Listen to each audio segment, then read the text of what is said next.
Welcome, everybody. Welcome to Alignment. And to those of you who are coming to Alignment for the first time, this is a very special first time that you're coming, because this is also World Interfaith Harmony Week. And I want to tell you a little bit about that, but there are many, many ways that you will be able to engage with World Interfaith Harmony Week throughout this week and next week. And a lot of those ways are sponsored by Alignment as well. So we're so glad that you're here tonight. World Interfaith Harmony Week is an annual observance of the United Nations. It was actually an initiative of King Abdullah II of Jordan back in 2010. And every year it is celebrated by hundreds and thousands of interfaith organizations around the world.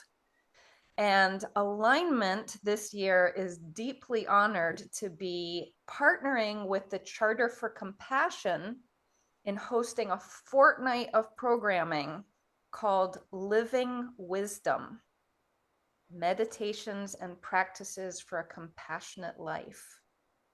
Now, if you don't know the Charter for Compassion, it is a fabulous organization, a global movement that is inspiring and promoting compassion, the work of compassion, through social sectors and faith-based sectors and civic initiatives around the world. And there are different sectors of the Charter for Compassion. And one of those sectors is called RISE, R-I-S-E, for Religion, Interfaith, and Spirituality of the Earth, the RISE sector of the Charter for Compassion. And Alignment is partnering with the RISE section, and Alignment has been working with the RISE sector of the Charter for Compassion since this summer in preparing these wonderful events for World Interfaith Harmony Week. So we are super honored to have both of the co-coordinators for RISE sector here, Morgana and Steve. And Morgana, who is going to be presenting and leading Alignment tonight. So this is our regular Alignment session, but it's also part of our celebration of the World Interfaith Harmony Week with the Charter for Compassion. So I hope you see all those pieces that fit together. But Morgana, we're so happy to have you here. Morgana is a Wiccan high priestess who lives in the Netherlands. And besides being a co-coordinator of the RISE sector, is also the international coordinator of the Pagan Federation International. So many of us have come wearing our symbols tonight, and we were talking about them as we got started, but Morgana is here to tell us about the very special time of year that it is, and that we might all celebrate it together. So welcome, Morgana, and thank you for being here. Well, it's my pleasure to be here. I've been working with Margaret for a few months now, and it's been absolutely amazing. It's been a lovely, lovely journey. Margaret, I can't add people now. And okay, I'll do that. I'll take care of that. Fantastic, thank you. So who am I? One would ask, perhaps. Often we refer to where we are background, and often within our community, we honour our parents. So I am the daughter of Dudley and Phyllis Brewcock, and I was born on the Isle of Anglesey, North Wales, which is also called the Holy Island of Mona. It's said actually that the Romans drove the Druids out of Anglesey. However, my family actually come from Lancashire in the northwest of England, overlooking the Irish Sea. And as a child, I was always interested in the natural world. And when I was asked what I would like to be when I grow up, I thought, and I actually wanted to be a priestess. But I thought, even at the tender age of 8, I knew that if I said I wanted to be a priestess, they'd probably think I was bonkers. So I would answer, I want to be a teacher. Little did I know, I actually became a teacher and a priestess. So my adventures really started when I left England in 1974 for the Netherlands. I was actually a teacher, and I ended up working in an anthroposophic community. Some of you may know the term Camp Hill, and it was a community for handicapped children. And there I was. I couldn't speak Dutch. I knew nothing about anthroposophy. I knew nothing about working with handicapped children. So I learned as much as they learned from me. But I was there as a group leader and later started working along the lines of Rudolf Steiner's teaching methods. Many of you will probably recognize it as the Waldorf free school system. But my dreams to become a priestess was still as vivid as ever. So in 1977, I decided to make the overland journey to India. At that time, it was still possible to go overland. Many people will remember that as the magic bus, the hippie trail overland to India. And of course, a lot of people ended up staying in India. But when I was there, although I loved it in India, and I also went to Nepal and Sri Lanka, I was there for about 14 months in the end. The strange thing was, although I really, really enjoyed it, I knew that my calling was actually in the West. So I returned back to the Netherlands, and there I realized that my quest continued. But by that time, I'd also met my future partner. And he too was also interested in earth spirituality. And ultimately, after making a magical mystery tour, this time in England, we were initiated into a coven in Brighton. Later, we would introduce into the Netherlands what we call Gardnerian Wicca. So what is Wicca? Wicca is first and foremost a mystery tradition. It's also a nature tradition, a nature religion, a goddess religion, a lunar religion. And we follow what we call the wheel of the year, the wheel of life. During the year, we celebrate 8 festivals. 4 of them are solar festivals, and 4 are closely aligned to the agricultural cycle. The agricultural cycle days we call cross-quarter days. The solar festivals are winter solstice, summer solstice, spring equinox, and autumn equinox. The cross-quarter days are Imbolc, which is now, Beltane, which is May Eve, Lammas, which is in August, and Halloween, or which is really All Hallows Eve, celebrated on the 31st of October.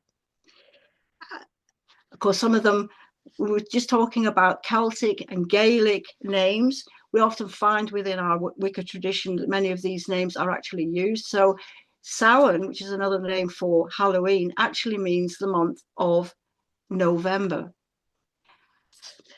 This is a little bit of a background because Wicca has become extremely popular in the last 30, 40 years because it really enhances and engages the role of the woman as high priestess. I'm actually the leader of my coven, and this has been something which has really, really attracted so many women, of course, because, as I said, I wanted to be a priestess, but I knew that I would never be able to be a priestess in the Christian faith, or at least it'd probably take me a long time. And even then, I would have to call myself a priest. So this idea of the divine feminine has become so, so, so important to our religion, our tradition. Today, we are going to be celebrating Imbolc. Imbolc is the zenith of winter and the time when it's often the coldest. I'm going to start sharing screens now, Margaret.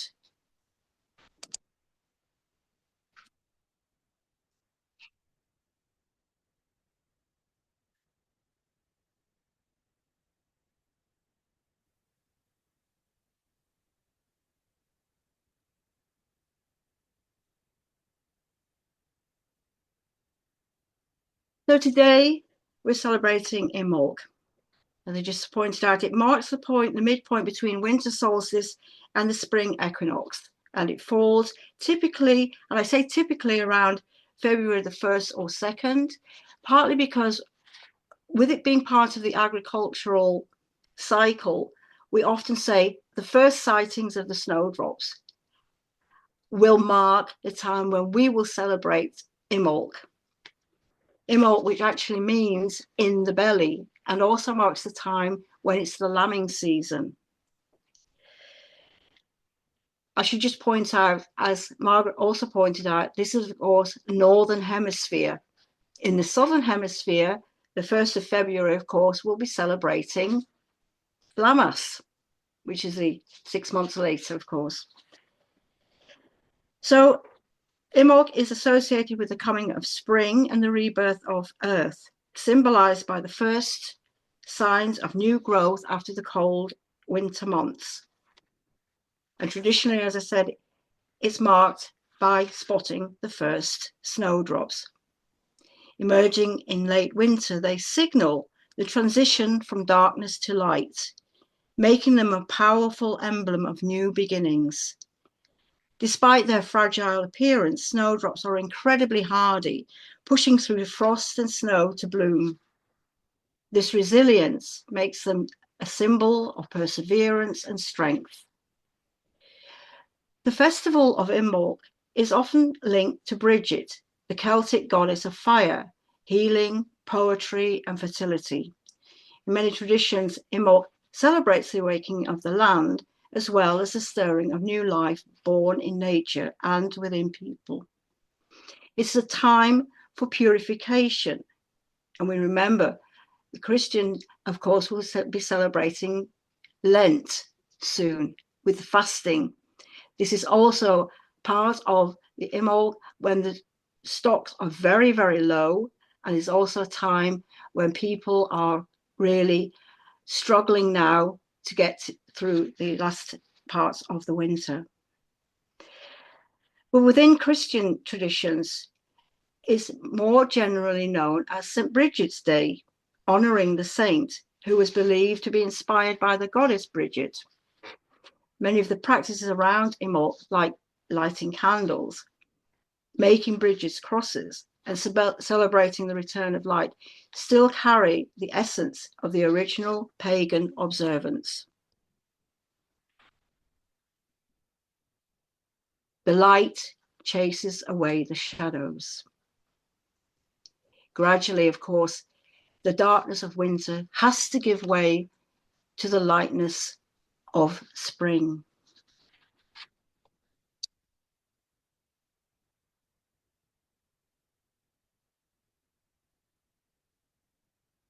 Here we see the candles lit, and I would like you now to follow the light, follow the shadows around the bowl, and to give a moment, think about the watery world. Feel immersed and feel how light it is to be in the water, how cleansing. Use the water to wash away any old pain. Drink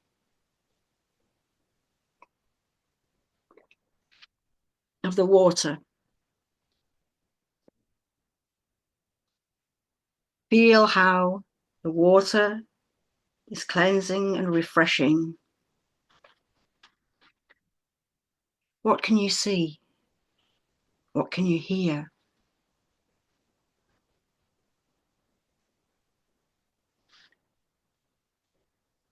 Now you can hear Bridget calling you. You see her rising through the water, and you see her very, very clearly. You greet her, and we offer a prayer. O Bridget, exalted one, goddess of fire, a flame of light. We call upon you in this sacred hour to kindle the spark within our hearts and guide us with your wisdom bright. You who dwell by the sacred wells, whose water flows with ancient grace, grant us the strength to cleanse and heal, and nourish us with your sacred embrace. Lady of the forge, the hearth, the home, shape us as your hands do shape the stone. Through your fire may we be reborn. Through your flame may we be transformed. O exalted one with eyes aglow, to you our hearts and voices flow. We seek your blessings, we seek your grace. May we walk forever in your sacred place. The brightest of blessings, hail Bridget bright. Listen now to her answer.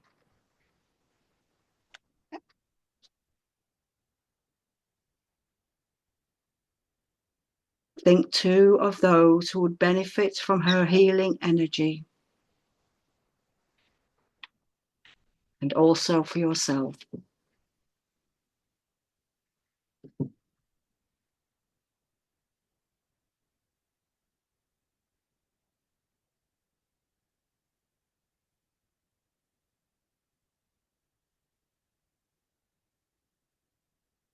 When you're ready, thank Bridget in your own words.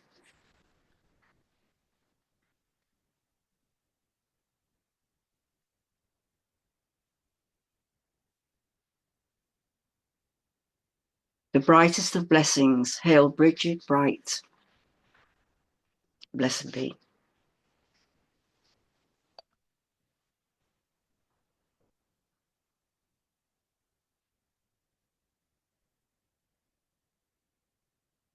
There is this part, as I said, about Bridget being the universal goddess, the universal force, the universal creativity, combining water and fire. Like the many-petaled lotus of the crown chakra, Bridget's healing powers emanate and cascade like a waterfall to the earth. As crystal clear water replenishes the earth, so too are we rejuvenated as we drink her sacred water.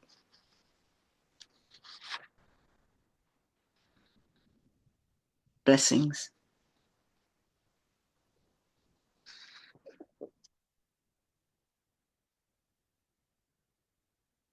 I walk wrapped in your mantle, green as leaf on tree, newly blown on the wind. Hands still, I walk, silent and serene, in the knowledge that I walk alone, but am never lonely. Light is reaching out over the hill. I take your hand and walk into the dawn that lights the grass, but never burns. Bridget, Lady of the Night, Lady of the Morn, rise ever and walk ever onward, blessing us with your grace.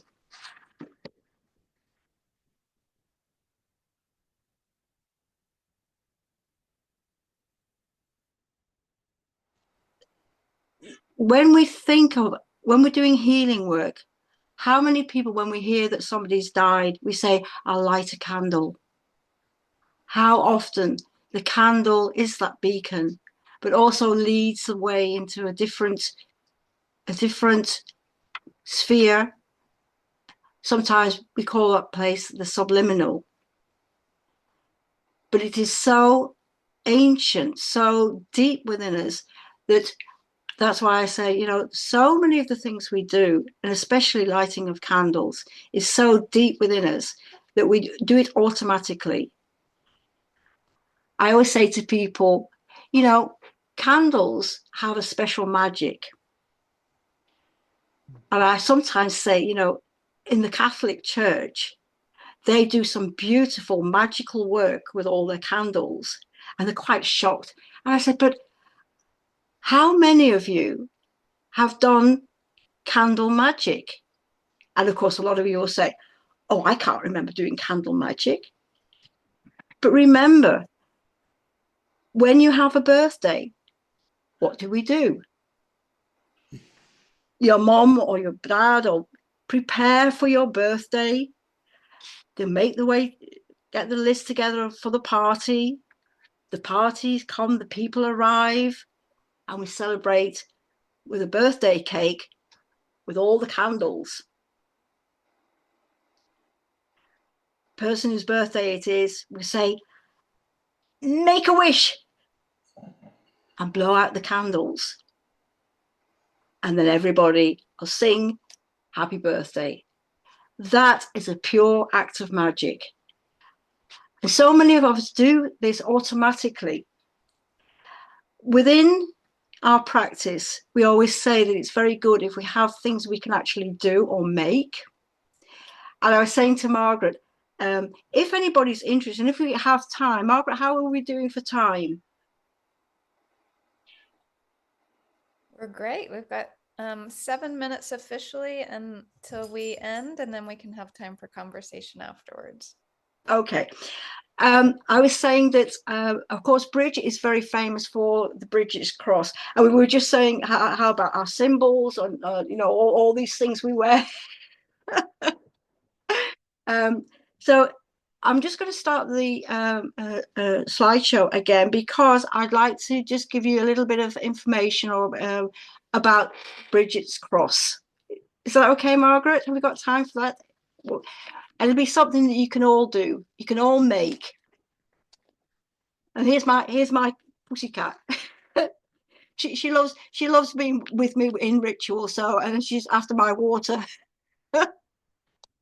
So you're going to sit down. I didn't want to lock her up because she always enjoys when I'm doing my little rituals. There you are. You sit down. Okay.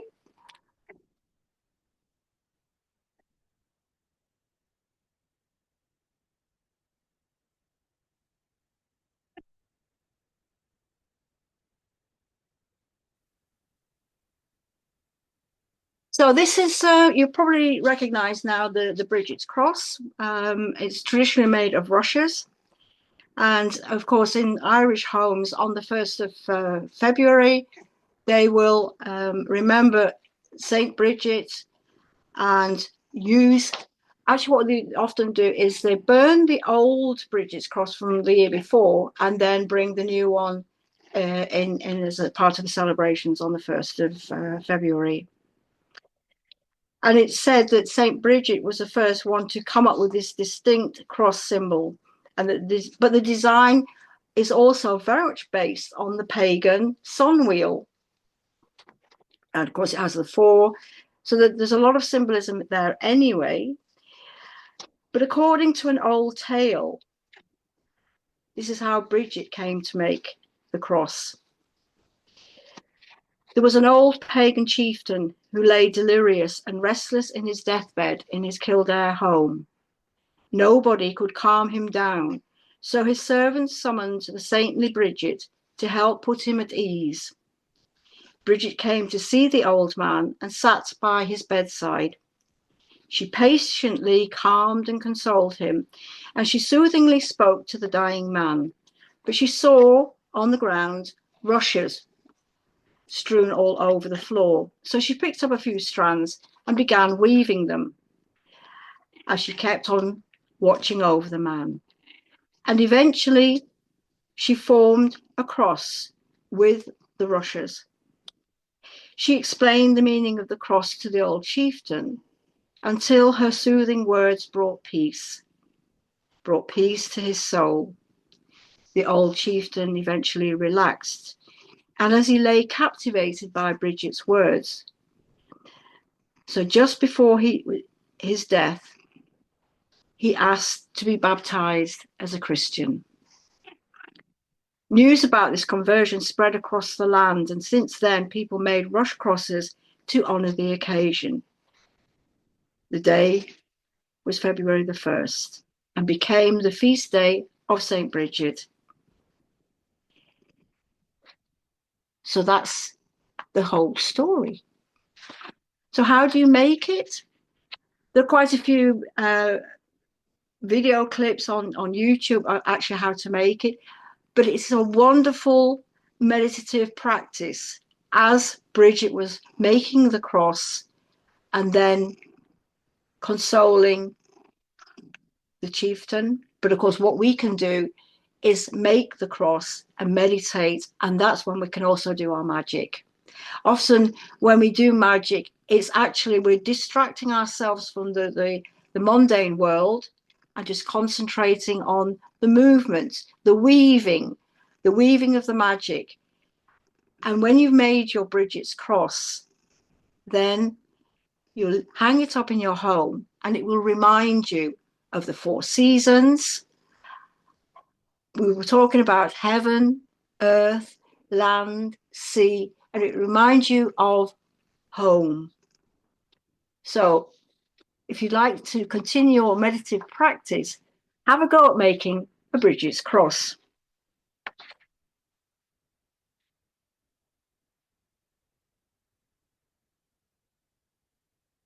Here are some of the reference I use. I was just saying that on YouTube, there are quite a few clips, videos about making Bridget's crosses, and also quite a lot of information about, I just mentioned Kildare. Of course, Kildare is the place where the Daughters of the Flame, they're in Kildare, and in 1993, they rekindled the famous flame, which is still burning, of course. Now my cat is standing on my on my keyboard. So come on. Okay, I'm going to stop sharing. So come and say hello then. Come on. And I think it's so lovely. One of the lovely things about this is we can honor our dear animals as well. Exactly. With us in a time of meditation and worship and reflection. I'm so grateful to share this time with you, Morgana, and our dear ones, and all of you who are here. And we can, oh, look at this beautiful poem that's coming into the chat from Fran. Maybe Barbara, you can add your poem that you wrote as well. But there is a way that I have put in the chat here that we are going to continue our reflections through this week and the week after for World Interfaith Harmony Week, and that is the Harmony Journal, which is a project that Alignment and the Charter for Compassion are sponsoring for World Interfaith Harmony Week. And if you open that link that I've put in the chat now, you'll come to it, but you can also get to it from the Alignment website, the homepage, also from the Alignment newsletter if you're on that. And this is a place where we are going to connect over creating a space of compassion by bringing together the world's traditions, as we are doing right now in this beautiful space. And on that Harmony Journal, you can go there and read. Barbara has left a beautiful poem there today that she wrote for Imbolc. Maybe Fran can put her Snowdrops poem, which is so lovely, there as well.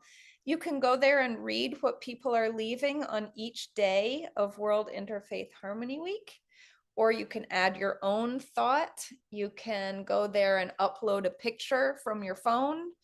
You can search for a picture from your computer and add it there. You can link to a video.